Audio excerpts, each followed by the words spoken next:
जय श्री राम दोस्तों, स्वागत है आपका आज की वक्त पे चर्चा में। और बहुत ही जलता हुआ topic UGC recommendations, committees, regulations और एक बार फिर देश को आग में धकेलने की कोशिश। Like CA, like farmer protest. इस बार जाति के नाम पे, धर्म के नाम पे, क्षेत्र के नाम पे स्टूडेंट्स को बांटने का प्रयास कि देख लीजिए जो बीजेपी है ये जीसीस के लिए बिल्कुल चिंता नहीं करती, जनरल कैटेगरी के लिए, जनरल कास्ट के लिए। और उधर से अभी प्रयास होगा पिछड़ी जातियों को भड़काने का और सड़क पे लाके मंडल का मंडल की लड़ाई को दोबारा शुरू करने का। ये सारा प्ले हमने पहले देखा हुआ है, लेकिन कोई भी व्यक्ति जो 10 साल से सरकार के कार्य प्रणाली को देख रहा है वो ये समझ जाएगा कि सरकार जो भी कानून लाती है तो बहुत सोच समझ के लाती है, जांच परख के लाती है, इवैल्यूएट करके लाती है। ये किसी की विम्स एंड फैंसीज पे नहीं आते हैं। तो जो अभी कल ही मैं पढ़ रहा था इस रेगुलेशंस के बारे में, तो इसमें बड़ी क्लियरली मेंशन है कि कॉलेज से और हर कम्युनिटी से representative we should include SC SC, not exclude GCs. पहली चीज़ तो ये जो भ्रम फैलाया जा रहा है कि उस कमेटी में जिनके खिलाफ शिकायत होगी उनमें से जीसी का रिप्रेजेंटेटिव होगा नहीं, ये झूठ है। पहली चीज़। दूसरी चीज़, क्या कॉलेज लेवल पे ऐसी कमेटीज़ होनी चाहिए जो किसी भी डिस्क्रिमिनेशन की कंप्लेंट को कॉलेज के लेवल पे हैंडल कर सकें, इससे पहले कि बच्चों पे FIR हो, उनके करियर ख़राब हो। बिल्कुल होनी चाहिए। एक ज़माने में प्रॉक्टर कमेटी होती थी कॉलेजेस में, आप शायद होती है नहीं होती मुझे नहीं पता, but it is just like any other disciplinary committee.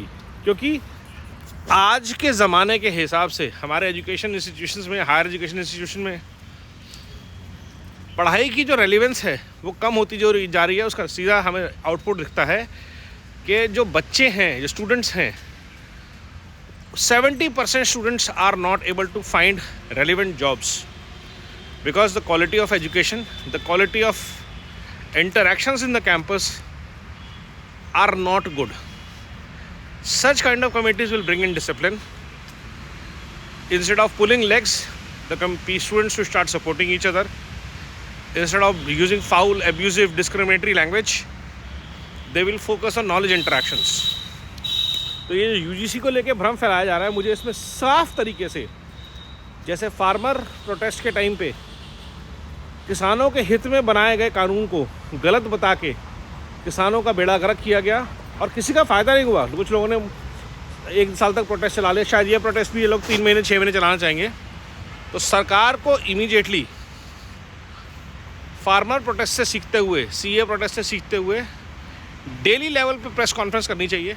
Dharmendra Pradhan जी को या बाकी जो भी एजुकेशन मिनिस्ट्री से रिलेटेड मिनिस्टर्स हैं उनको, UGC की टीम को, और लोगों की क्वेश्चंस की, क्वेरीज़ की तुरंत एड्रेस करना चाहिए।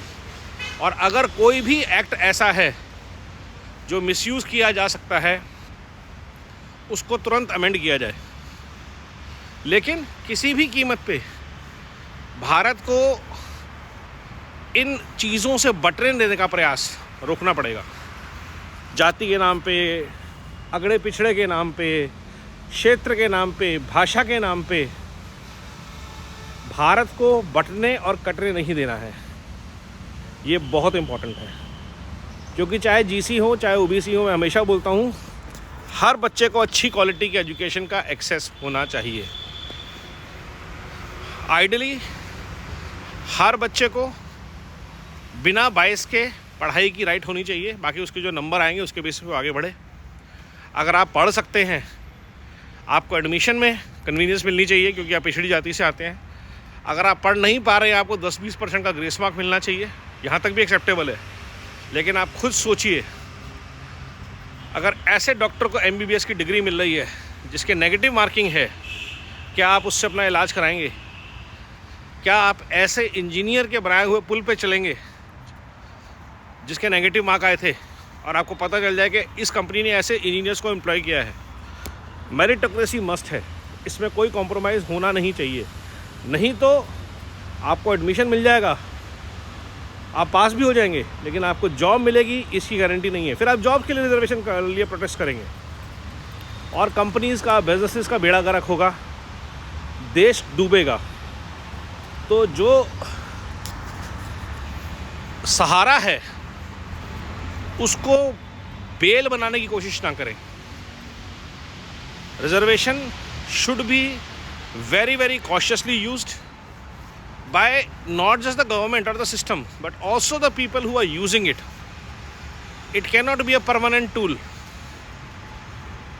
It cannot be a permanent device to uplift your life, because actually what is happening is might get you a government job but ultimately meritocracy count करती है।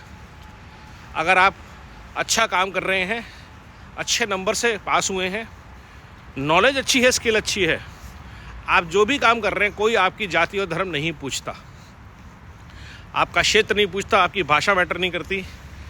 किसी प्लम्बर से, सब जानते हैं प्लम्बर बेस्ट होते हैं उड़ीसा के। किसी ने उससे पूछा कि भैया आपकी जाति क्या है, धर्म क्या है, क्षेत्र क्या है, वो भाषा क्या बोलते हो? कभी नहीं। आपकी स्किल्स, आपकी नॉलेज मैटर करती हैं। तो भारत को मेरिटोक्रेसी पे फोकस करना है और इस यूजीसी के जो नई रेगुलेशंस हैं इनको इस तरह से देखना है कि ये स्टूडेंट्स के लिए, कैंपसेस के लिए बेटरमेंट का सोर्स है और सोर्स बने। एक्सप्लॉयटेशन, मिसयूज़ इसका ना हो किसी भी लेवल पे। और ख़ास तौर पे जो नेता आग लगा रहे हैं इनके ऊपर कार्रवाई ज़रूर होनी चाहिए कि क्योंकि आपने 1000 साल तक हमारे ऊपर अत्याचार किया, अब हम अत्याचार करेंगे, हम फॉल्स कंप्लेंट करेंगे। तो ये डर का माहौल बनाया जा रहा है इन रेगुलेशन के खिलाफ पॉलिटिशियंस द्वारा। इसके ऊपर एक्शन लेना चाहिए BNS के थ्रू, भारतीय न्याय संहिता के तहत। ये मेरा सरकार से और मिनिस्टर से अनुरोध। नमो भारत, वंदे मातरम, जय हिंद।